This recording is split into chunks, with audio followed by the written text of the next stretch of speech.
Alhamdulillah, Cak Fuad, kami di Rebuan kemarin dan juga di diskusi teman-teman penggiat sudah menyusun beberapa mungkin yang akan kami tanyakan. Artinya kita perjalanan kenduri cinta, perjalanan Maiyah itu penuh dinamika. Yang kemudian ada satu yang kemudian kemarin kami diberi bekal oleh Mas Adi. Satu buku yang dulu diterbitkan ketika Haflah Maiyah, yaitu Maiyah dalam Al-Quran. Itu yang mungkin kita juga pengen tahu lebih detail, karena teman-teman di sini juga waktu itu banyak yang belum tahu buku itu, karena buku tersebut terbit, setahu saya sangat terbatas saat itu, karena diterbitkan ketika tahun 2009. Di buku itu ada satu yang sempat saya baca. Arti Maiyah di buku itu dituliskan oleh Cak Fuad itu tidak hanya bersama-sama dalam satu ruangan. Artinya bersama-sama dalam satu ruangan, dua pihak dalam satu waktu atau dalam keadaan tertentu. Mungkin gini Cak Fuad, tadi siang Mas Adi sempat sampaikan kepada saya, ada satu ayat yang juga pernah disampaikan, yang sering disampaikan oleh Cak itu, tahsabuhum jami'an wa qulubuhum syatta. Maksudnya begini, apakah dalam Maiyah itu ada kemungkinan terjadi seperti itu, Cak? Artinya kita ini bersama-sama, bareng-bareng seperti ini. Tetapi satu contoh gini, Mas Ian itu sering sampaikan di Rebuan, jamaah datang ke Kenduri Cinta, tetapi banyak menurut Mas Ian itu ketika hadir di Maiyah antara satu dengan yang lainnya tidak kenal. Artinya apakah tahsabuhum jami'an wa qulubuhum syatta itu bisa masuk dalam kategori itu? Mungkin ini satu pertanyaan awal yang nanti bisa dilanjut pertanyaan oleh Tri dan Mas Ali. Mungkin itu dulu jawaban.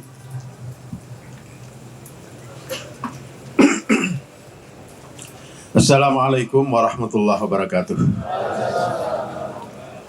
Alhamdulillah, salatu wassalamu ala rasulillah wa ala alihi wa sahbihi wa ala mabad.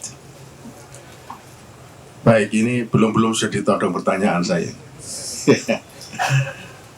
Tapi mungkin nanti bisa bertahap ya. Pertama saya ingin sedikit menjelaskan, tadi disebutkan tentang tugas saya di Markas Malik Abdullah atau King Abdullah bin Abdul Aziz International Center, yaitu jangan dibayangkan begitu hebat lah ya. Itu cuma kebetulan aja ya. Barangkali juga mereka salah pilih, kok saya yang dipilih, itu bisa jadi ya. Jadi saya bukan ahli bahasa Arab, bukan ahli Al-Quran. Wong saya ini cuma dokter Andes loh, bukan dokter, bukan profesor ya. Saya ini juga ya tidak bisa disebut menguasai bahasa Arab juga tidak, apalagi Al-Quran ya. Jadi kalau saya sebut marja itu ya artinya masih terus belajar ya mengenai bahasa Arab maupun Al-Quran. Jadi saya di markas itu adalah satu center yang dulu didirikan oleh Raja Abdullah bin Abdul Aziz untuk berkhidmat atau membantu pengembangan pengajaran bahasa Arab di seluruh dunia.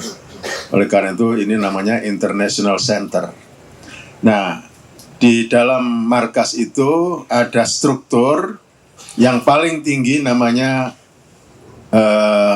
Majelis Umana ya, atau bahasa Inggrisnya itu the Board of Trustees ya. Di sini katakanlah mungkin Dewan Penyantun. Artinya yang menentukan semua hal berkaitan dengan kegiatan markas itu atau center itu, termasuk memilih anggota, kemudian menyetujui anggaran, ya, menetapkan program-program dan seterusnya. Nah, itu Majelis Umana ini. Dari 9 orang anggota Majelis Umana, 4 orang dari Arab Saudi, sedangkan yang 5 orang dari luar Arab Saudi, ada dari Afrika, ada dari Asia, ada dari Eropa. Nah, saya tidak mewakili Asia, ini tidak ada wakil-wakilan di sini. Cuma kebetulan saya satu-satunya orang Asia non-Arab, ya, yang ditunjuk. Bagaimana dulu nunjuknya itu saya juga tidak tahu. Tahu saya dikirimi surat, diminta ngirim kurikulum vitae, saya kirimkan, ya. Kemudian bagaimana kok tahu nama saya juga tidak tahu. Saya mungkin telepon ke Indonesia, orang yang kebetulan kenal dengan saya diajukan. Ya, kalau misalnya telepon ke Menteri Agama, jelas bukan saya yang ditunjuk. Ya, jadi mungkin juga seseorang yang kebetulan kenal saya, terus saya dicalonkan oleh yang bersangkutan itu. Dan tak tahu lagi kalau yang menerima telepon barangkali kebetulan malaikat juga tidak tahu juga saya.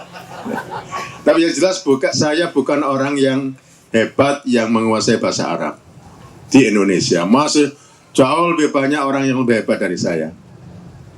Tapi bahwa saya memang berjuang untuk mengembangkan bahasa Arab di Indonesia itu iya.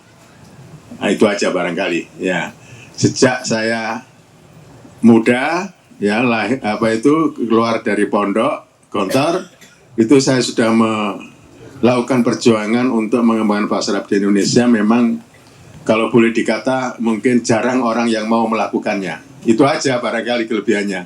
Tapi saya bukan orang ahli bahasa Arab. Jadi kalau saya tidak bisa menjawab soal bahasa Arab, ya Arab maklum, saya bukan dokter, ya, bahasa Arab bukan, apalagi profesor juga enggak, bahkan enggak pernah belajar di negara Arab. Jadi bahasa Arab saya itu made in Indonesia, ya, made in Indonesia murni gitu ya. Tidak ada bahan-bahan bakunya yang jelas tidak pernah belajar di sana saya. Itu saya beri penjelasan supaya jangan bayangkan begitu hebat lah gitu ya, biasa-biasa saja. Tapi center ini memang kalau saya lihat kegiatannya luar biasa, ya. Jadi dia punya kegiatan yang mencakup, ya, pengembangan bahasa Arab di berbagai belahan dunia, ya, kerjasama dengan UNESCO, dengan PBB, bahkan yang terakhir ini ada penandatanganan dengan FIFA sepak bola, ya, untuk menyiarkan nanti Piala Dunia. Itu juga bisa dinikmati laporan langsungnya itu di samping bahasa Inggris dan bahasa yang lain juga bahasa Arab. Nah, yang mau milih bahasa Arab itu bisa. Nah, ini salah satu bentuk kerjasamanya yang sudah tangani kemarin, ya. Dan lain-lain, sangat banyak sekali. Saya kira itu, jadi saya tidak mewakili Asia, tidak. Kebetulan saja saya orang Asia non-Arab yang ditunjuk, itu aja, ya. Dan nunjuknya juga tidak tahu sebabnya, ya. Makanya saya katakan bisa jaga salah pilih. Mungkin orang lain yang dimaksud, tapi kebetulan datang ke saya, ya, itu aja. Baik, saya ini di Ma'iyah ini kan kebagian memberikan materi-materi yang berkaitan dengan Al-Quran, ya. Meskipun sudah saya katakan saya bukan ahlinya, saya bukan Pak Quraish Shihab yang disebut sebagai ahli tafsir nomor 1 di dunia, di Indonesia. Kalau beliau nomor 1 mungkin saya nomor 100 sekian barangkali. Saya bukan ahli, ya, karena saya tidak pernah masuk jurusan tafsir. Saya juga tidak pernah secara khusus melakukan penelitian Al-Quran. Cuma saya itu cinta kepada Al-Quran, cinta kepada bahasa Al-Quran, dan memang saya juga sejak kecil itu dididik oleh orang tua, ya, orang tua kami. Saya dan Cak Nun ini 2 dari 13 atau 15 bersaudara yang dikursuskan oleh bapak kami qiraah Al-Quran. Itu cuma saya dan Cak Nun. Mungkin orang tua saya melihat ini rada ono bakate gitu, ya, kira-kira gitu. Maka dikursuskan. Yang lain kok enggak, ya. Ya, memang nyatanya kemudian yang lain itu rotok-rotok pales gitu ya. Saya kebetulan dengan Canun ini agak, waktu di kantor saya juga korek, Canun juga korek yang disukai oleh Pak Kiai, sering ditampilkan kalau ada tamu-tamu. Bukan karena lagunya yang hebat, enggak, justru karena sederhananya. Karena Pak Kiai itu enggak suka bacaan Quran yang terlalu meliuk-liuk ya, dengan lagu-lagu yang benar. Beliau tuh suka yang sederhana. Nah, kalau cari yang sederhana ya kebetulan saya ya, dan juga Canun juga sering diminta untuk membaca Al-Quran di masjid dan juga kalau ada tamu-tamu. Jadi itu aja berkaitan ke Al-Quran. Nah, Padang Bulan itu dulu dimulai dengan pengajian tafsir. Jadi namanya pengajian Padang Bulan adalah pengajian tafsir. Kemudian pembagian tugasnya, saya memberikan tafsir tekstual, Cak Nun yang memberikan tafsir kontekstual. Itu istilahnya dulu begitu. Ya. Maka dulu sudah ada produk-produk Padang Bulan, ada buku 1 itu mengenai pendahuluan mengenai pengertian tafsir. Buku 2 mengenai Al-Fatihah. Buku 3 mengenai surat Al-Baqarah ayat 1 sampai 20 dan begitu seterusnya. Tapi ini tidak berlanjut. Ya. Jadi polanya ya saya tekstual, Canun yang kontekstual. Nah itu. Tetapi seiring dengan perjalanan waktu, kami sampai kepada suatu kesimpulan bahwa yang lebih utama sebenarnya Quran ini yang harus dilakukan oleh umat Islam adalah mentadabburi Al-Quran, melakukan tadabbur Al-Quran, dan itu yang diperintahkan. Ya, di Quran tidak ada perintah tafsir karena Al-Quran tidak ada. Yang ada adalah tadabburilah Al-Quran. Ya. Falyatadabbaru, hendaklah mereka bertadabbur. Ya. Afala yatadabbaruna al-Qur'ana am ala qulubin aqfaluha, kata Allah. Ya, mengapa mereka tidak mau mentadabburi Al-Quran? Apakah di hati mereka itu sudah ada gembok-gembok yang mengunci hati mereka? Nah, dari sini kemudian sejak tahun-tahun terakhir ini, itu saya cenderung di pengajian Padang Bulan dan juga pengajian-pengajian lain saya asuh, saya ubah dari kajian tafsir menjadi tadabbur Al-Quran. Ya. Bedanya apa? Kalau tafsir itu membicarakan satu teks ayat, ya, di dalam teks ayat, mulai mengkaji huruf, kata, kalimat, ya, kemudian makna yang lahiriah dan makna yang di luar dari makna lahiriah, ya, dan lain sebagainya. Kemudian juga menjelaskan hal-hal yang mustabihat. Jadi ada ayat itu yang pasti, tapi juga ada ayat itu yang mustabihat. Mustabihat itu katakanlah salah satu maknanya itu rada remang-remang. Karena bisa dimaknai dengan A atau dengan B. Nah di sini Quran, tafsir, ahli tafsir itu menjelaskan. Ya. Dan tafsir itu bermacam-macam. Dari yang paling sederhana sampai yang paling luas. Tafsir yang paling terkenal di Indonesia adalah tafsir yang sederhana, yaitu tafsir Jalalain. Ya, tafsir Jalalain. Jalalain itu artinya tafsir itu ditulis oleh dua orang Abdul Jalal. Maka disebut Jalalaini, dua Abdul Jalal. Ya, dan itu sangat sederhana, hanya ayat itu ditulis, kemudian di tengah-tengah sesudah satu kata yang dianggap perlu dijelaskan, atau diberi sinonim. Karena kadang-kadang Al-Quran juga menggunakan kata-kata yang berlaku pada masa turunnya, tapi kata itu mungkin sudah tidak terlalu dikenal oleh orang zaman sekarang, maka diberi penjelasan, sinonim dari kata itu atau penjelasan dari kata itu. Itu tafsir Jalalain. Sehingga kalau tafsir Jalalain itu diterjemahkan, maka mungkin cukup satu jilid, karena sangat singkat. Tapi ada juga tafsir yang saya beri contoh yang kedua, tafsir Ibnu Katsir misalnya. itu tafsir yang semata-mata berdasarkan penafsiran penafsiran Nabi dan juga para sahabat. Jadi Ibnu Katsir menghindari untuk mengeluarkan pendapatnya sendiri mengenai mana suatu ayat. Itu yang disebut dengan tafsir bil ma'thur. Tafsir berdasarkan riwayat-riwayat hadis dan asar atau penjelasan dari para sahabat yang hidup pada saat Nabi. Itu tafsir Ibnu Katsir. Jadi di situ pendapat dari penafsir dalam hal ini Ibnu Katsir itu sangat minimal sekali. Tapi di situ Ibnu Katsir memilah dan memilih mana hadis, mana asar.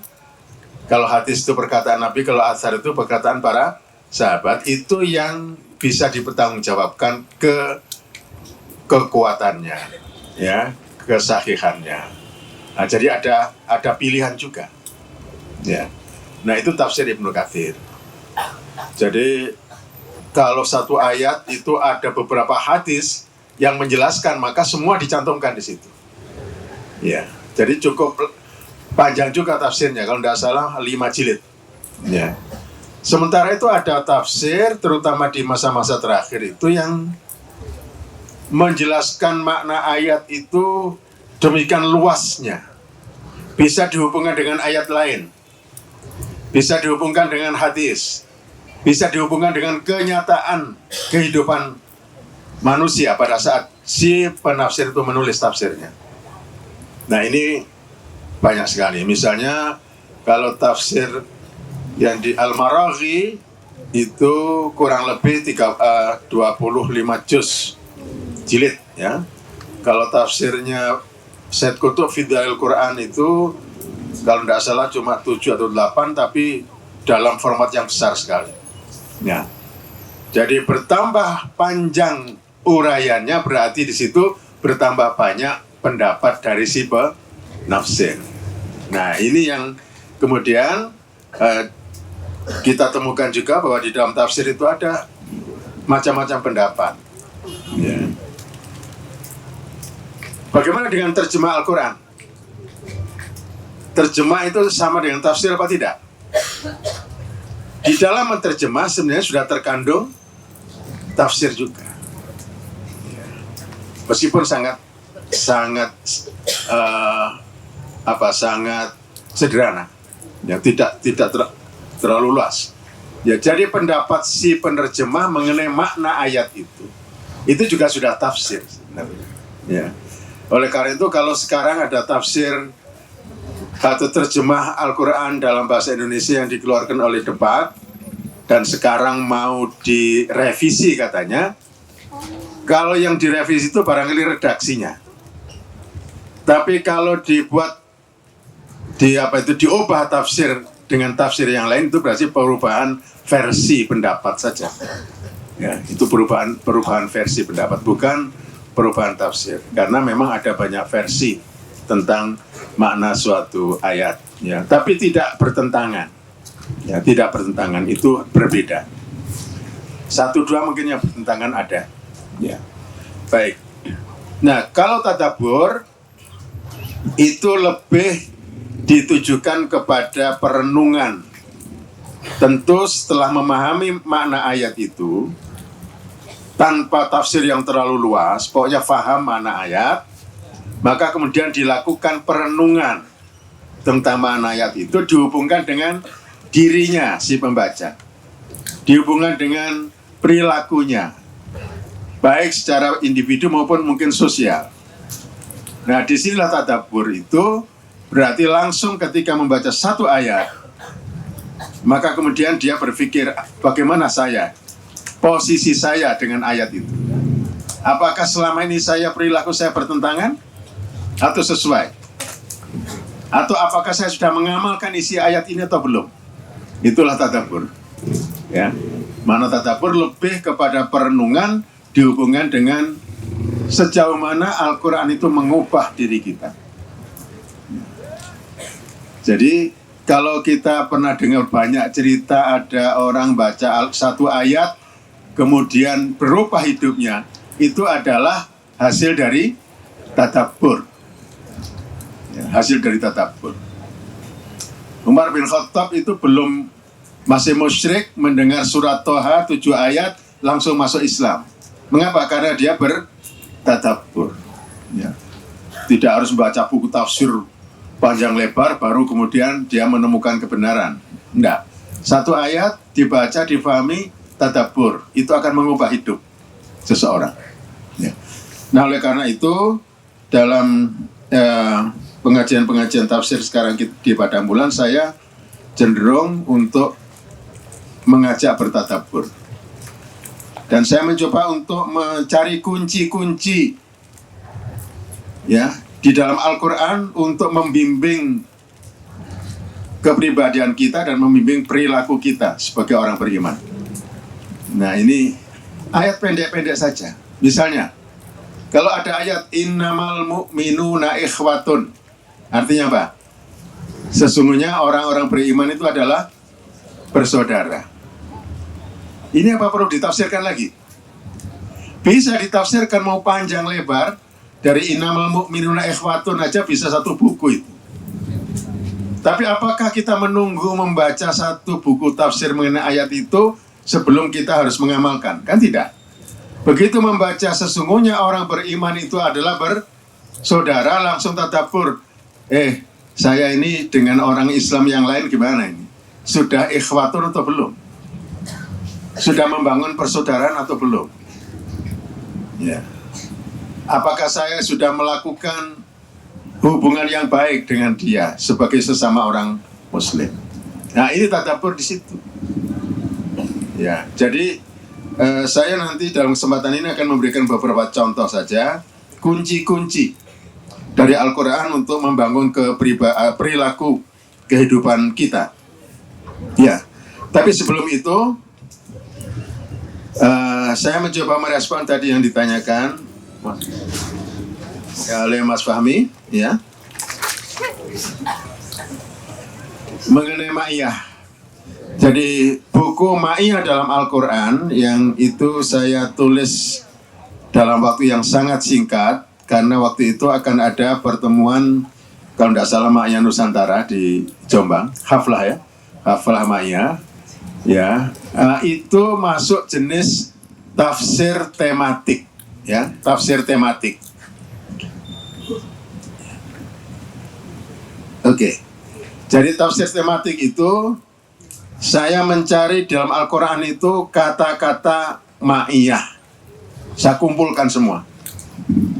Semua ayat yang di dalamnya ada kata ma'iyah atau ma'a itu saya kumpulkan. Baru kemudian dianalisa, dipilah-pilah. Ya, dipilah-pilah. Akhirnya kemudian terbentuklah satu sistematika seperti yang ada dalam buku itu. Nah, itu tafsir tematik namanya. Ya. Ada tafsir yang urut dari Al-Baqarah nanti sampai An-Nas, seperti yang dilakukan di Pademangan pada tahun-tahun pertama. Itu urut. Ya. Sedangkan buku ma'iyah dalam Al-Quran itu adalah tafsir tematik, yaitu dengan metode dikumpulkan dulu semua ayat yang mengandung kata ma'iyah atau ma'ah, baru kemudian dianalisis, dikelompok-kelompokkan, dan jadilah itu sebuah uraian mengenai ma'iyah yang sistematis. Ya, nah itu mengenai buku itu. Kemudian tadi pertanyaan, tahsabuhum jami'an wa qulubuhum syatta. Kamu mengira mereka itu bersatu, padahal hati mereka bermacam-macam, berbeda-beda, bercerai-berai. Ayat ini kalau saya tidak salah kaitannya adalah dengan orang-orang yang memusuhi Islam. Orang-orang yang Muslim itu kan macam-macam. Ya, kalau Quran itu ya ada Yahudi, Nasrani, musyrik dan sebagainya. Mereka itu kompak. Kita lihat kok kompak, gitu ya, memusuhi kita. Tapi kata Al-Quran, padahal sebenarnya qulubuhum syatta. Ya, hati mereka itu bercerai-berai, beraneka macam. Ya, mereka bersatu karena punya musuh bersama. Tapi kalau musuhnya sudah tidak ada, maka mereka kembali bercerai-berai. Itu sebenarnya juga berlaku untuk umat-umat yang lain. Umat Islam pun juga bisa begitu. Ya, kalau sedang punya musuh bersama, bersatu, tapi kalau musuhnya sudah hilang, kita saling berebut, ya, saling berebut sesuatu. Ya, jadi itu bisa berlaku. Tapi kalau tadi dicontohkan, apakah jamaah ma'iyah yang sekarang kumpul di satu tempat ini bisa hati mereka itu berbeda-beda bercerai? Mungkin saja, karena kita tidak tahu yang datang ini apakah niatnya sama. Ya, tetapi itu kan diuji oleh pengalaman, kan gitu ya. Diuji oleh pengalaman bahwa ternyata karena di sini tidak ada sesuatu yang bisa diperebutkan, maka bisa diasumsikan bahwa kehadiran di sini ini dengan niat yang sama, yaitu mencari ridha Allah, mencari petunjuk Allah, mencari kebenaran yang mungkin bisa ditemukan di dalam pertemuan-pertemuan seperti ini. Ya, jadi itu semua juga tergantung kepada niat masing-masing mengenai hati, dan memang tidak terikat dengan tempat, karena bisa jadi yang satu di sini, yang satu di kota lain, yang satu di luar negeri, ya, tapi karena punya tadi itu iman yang sama, bisa saja kemudian itu mereka menjadi satu. Ya, itu yang disebut dengan at-tahabbu fillah, yaitu saling mencintai di dalam Allah meskipun tidak pernah bertemu, tidak pernah berkumpul di satu tempat, berjauhan, tapi hati bisa satu kalau memang benang merahnya itu ada, yaitu iman tadi itu, akidah. Innamal mu'minuna ikhwatun, persaudaraan itu didasarkan atas iman. Ya. Jadi itu barangkali satu pertanyaan mengenai Maya tadi. Saya akan ini dulu ya, sampaikan beberapa kunci tadi yang saya kebetulan tadi saya sempat menulis ya. Misalnya dalam Al-Quran itu Allah menyatakan di surat Al-Baqarah 83 ya, nanti yang bisa mencatat dicatat, bisa dilihat. Allah mengatakan waqulu linnasi husna, ucapkanlah kata-kata yang baik kepada manusia. Ini kan kunci ya, kunci untuk interaksi sosial. Waqulu lillahi husna, ucapkanlah kata-kata yang baik kepada manusia. Manusia itu makhluk sosial, dia tidak bisa hidup sendiri, dia harus berinteraksi dengan orang lain. Ya, apalagi zaman sekarang interaksinya itu bukan hanya adep-adepan omong-omongan. Sekarang ini interaksinya sudah melalui media-media sosial. Ini kalau tidak dibekali oleh firman Allah, ucapkanlah kata-kata yang baik kepada manusia, maka madorot dari media sosial itu akan besar sekali. Maka di sini orang beriman itu diberi pegangan, ucapkanlah hanya kata-kata yang baik kepada manusia. Ya. Maka Rasulullah mengingatkan, man kana yu'minu billahi wal yaumil akhir falyakul khairan aw liyasmut. Siapa yang beriman kepada Allah dan Rasulnya, ya, atau siapa yang beriman kepada Allah dan hari kiamat, hendaklah dia berkata yang baik atau diam. Jadi mengomentari status itu ya harus hati-hati. Belum dibaca lengkap, nggak tahu ini benar apa tidak, langsung di share, gitu ya. Akhirnya macam-macam. Padahal, waduh, yang ada di media-media sosial itu semuanya harus ditabayuni. Ya. Maka ini salah satu kunci.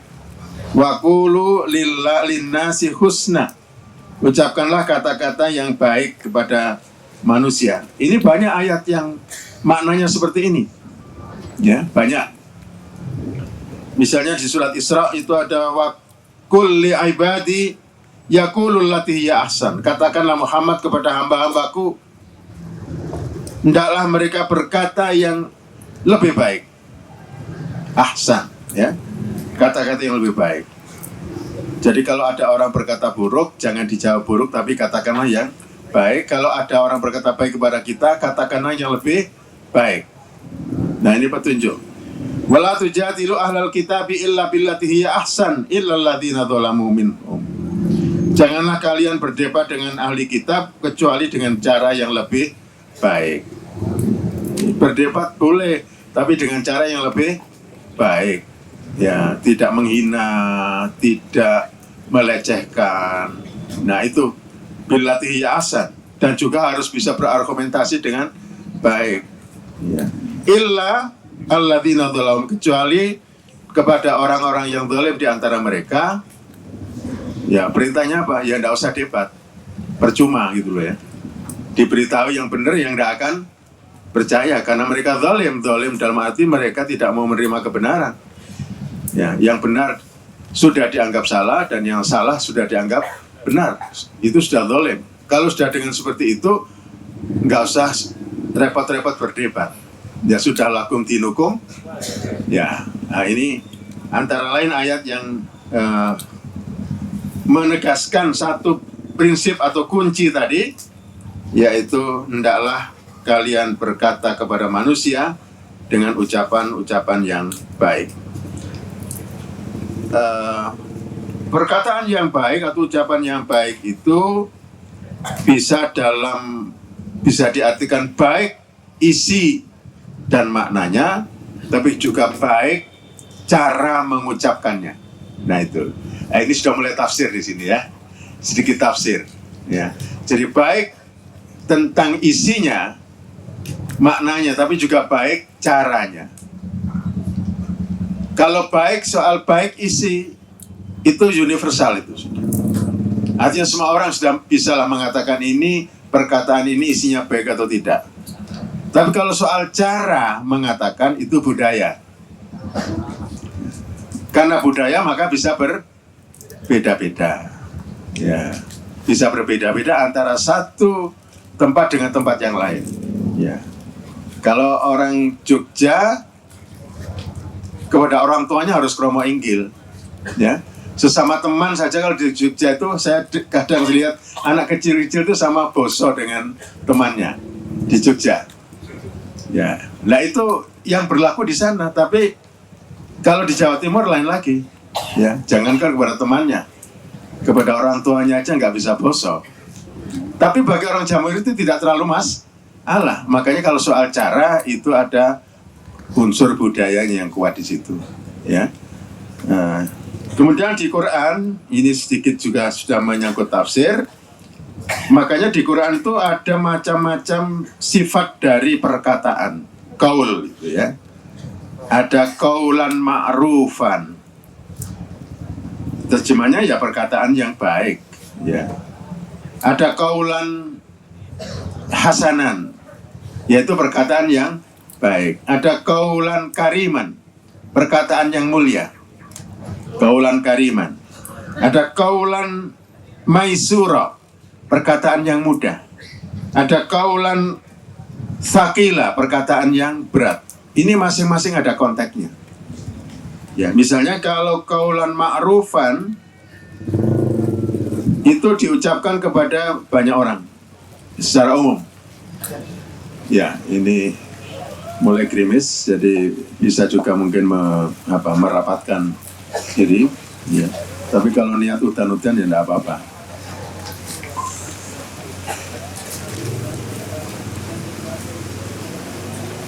Jadi nanti mungkin bisa merupakan kajian sendiri. Ada qaulan ma'rufan, qaulan sadidan, ada qaulan kariman, qaulan maisuran, qaulan aziman, qaulan tsaqila. Itu masing-masing ada tempatnya. Ya. Ya. Kalau kepada orang tua itu selalu qaulan kariman, perkataan yang mulia dan memuliakan. Ya, ya, monggo berdesak-desak.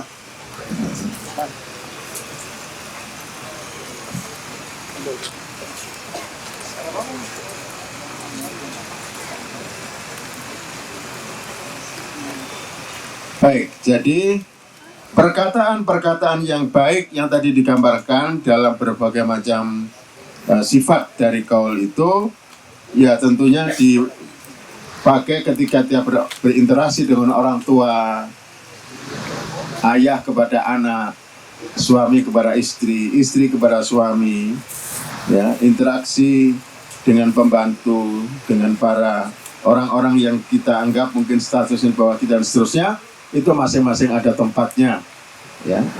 Nah, ini sudah tafsir dari kaulan hasanan tadi. Tapi tanpa tafsir kita sudah bisa mengamalkan, ya. Dengan hati nurani kita sudah bisa membedakan ini baik atau tidak baik, ya. Jadi ini satu kunci kita cicil, ya, kaulan hasanan atau yaqulu linnasi al-husna, perkataan yang baik. Baik, mungkin satu lagi, ya. Satu lagi itu di dalam Al-Quran Allah mengatakan ya ayyuhalladzina amanu ijtanibu katsiran minadh-dhanni. Ijtanibu katsiran minadh-dhanni. Hindarilah persangkaan-persangkaan. Dengan kata lain kita dianjurkan untuk sejauh mungkin husnudzan, bukan suudzan. Nah, ini juga ada di surat Al-Baqarah itu, ya. Supaya kita husnudzan. Ijtanibu katsiran minadh-dhanni, jauhilah suudzan.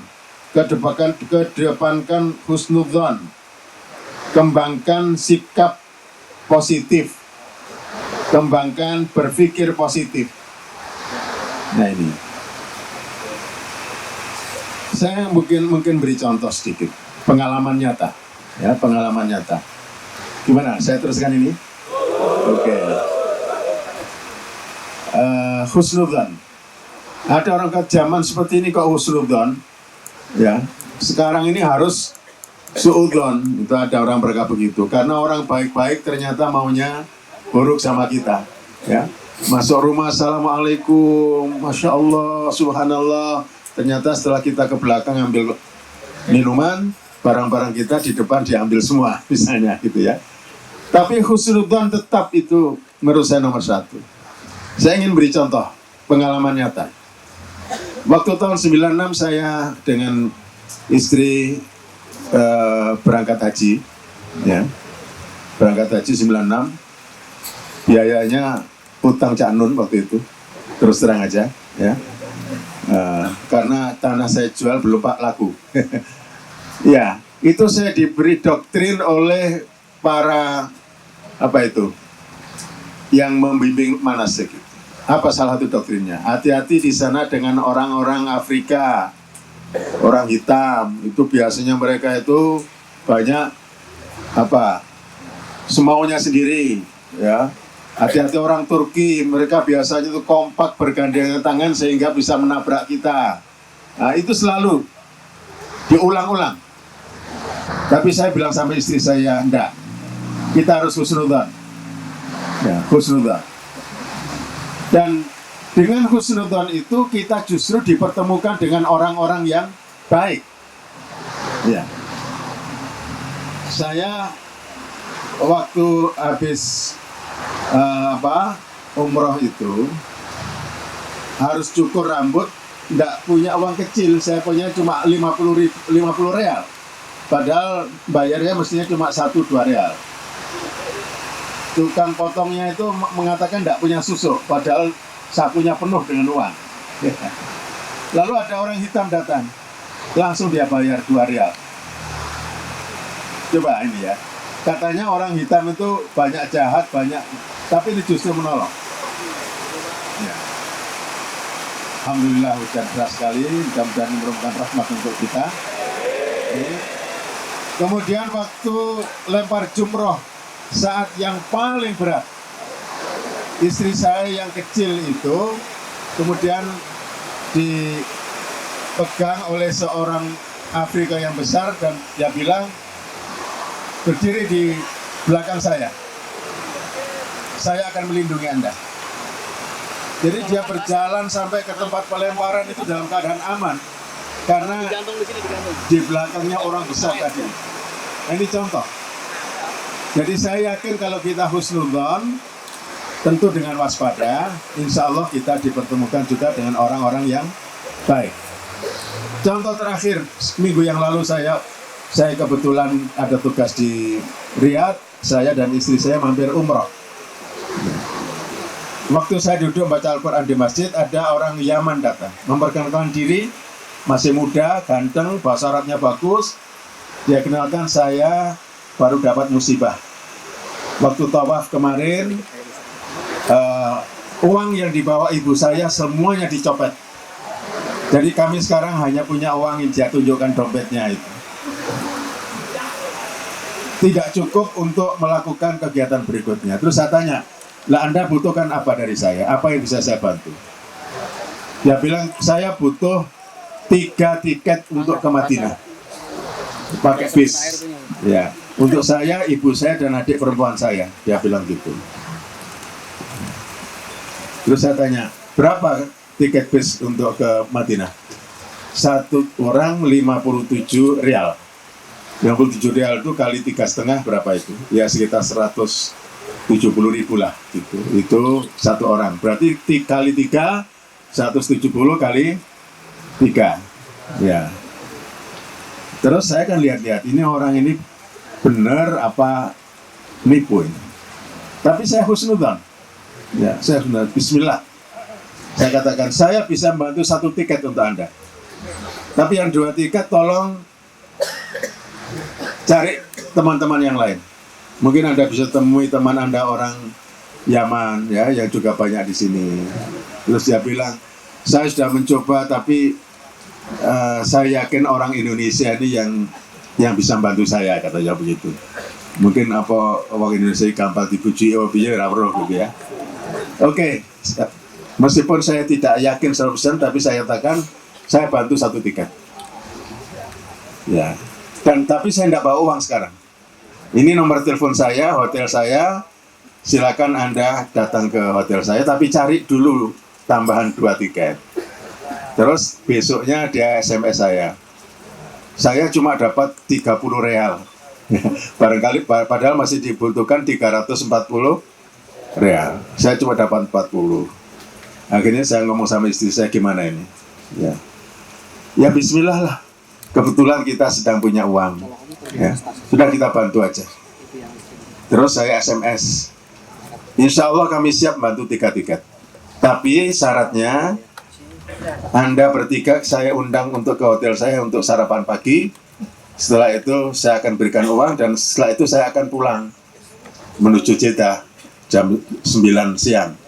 Jadi jam 7 saya minta datang ke hotel. Ternyata nggak datang. Ya. Kesimpulannya apa? Apakah dia penipu? Kok nggak mau datang dia? Padahal saya sudah siap memberikan uang. Dia nggak datang. Sampai saya berangkat pulang. Saya ambil kesimpulan bukan husnud, bukan suudzon. Oh ternyata dia penipu, enggak. Oh mungkin dia sudah dapat sumbangan yang lain. Nah ini husnudzon saya begitu. Jadi saya tidak dosa suudzon, tapi juga tidak kehilangan duit berapa tadi? Ya 500. Nah ini contoh konkret kita husnudzon dengan orang. Ya. Dan itu betul-betul kalau kita amalkan tentu dengan waspada, ya itu adalah kewaspadaan. Jadi saya minta untuk datang bertiga dengan ibu dan adiknya itu juga salah satu bentuk kewaspadaan, tapi dengan cara halus. Saya undang, ayo kita sarapan pagi nanti di hotel. Karena dia cerita sudah nggak punya uang, nggak bisa makan lagi, ya dan nanti akan saya bayar untuk 3 tiket. Ternyata nggak datang. Ya mudah-mudahan itu berarti dia sudah dapat sumbangan uang dari yang lain. Ya. Seandai kata pun dia datang dan saya bayar, ternyata dia penipu, ya sudah kita tidak usah gelo. Ya sudah, mudah-mudahan dengan menerima uang ini dia tidak lagi menjadi penipu selanjutnya. Nah itulah yang dianjurkan, ijtanibu katsiran minadh dhanni. Ijtanibu katsiran minadh dhanni.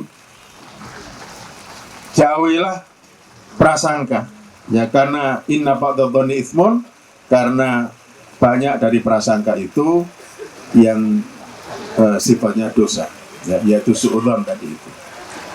Saya kira ini dua kunci yang malam ini saya coba berikan kepada teman-teman sekalian. Pertama, waqulu linnasi husna, dan katakanlah, ucapkanlah kepada manusia itu kata-kata yang baik. Yang kedua, jauhilah su'udzon, jauhilah berpikir negatif, ya. Karena kita ini tidak tahu hakikat seseorang. Seperti tadi itu, kalau saya langsung ambil kesimpulan, teman sebelah saya orang Indonesia, dia tanya ada apa orang itu, saya ceritakan gini, dia langsung mengatakan itu modus Pak. Modus maksudnya gimana? Modus penipuan. Modus penipuan. Terus saya tanya lah, kalau memang benar dia memang kehilangan dan dia butuh, masa kita nggak bantu? Ya, makanya tadi jalan tengah saya bantu satu. Nah, ternyata kemudian saya tidak kehilangan apa-apa, tapi juga saya tidak berdosa dengan bersuudzon. Nah, ini tadabbur dari ayat tadi itu.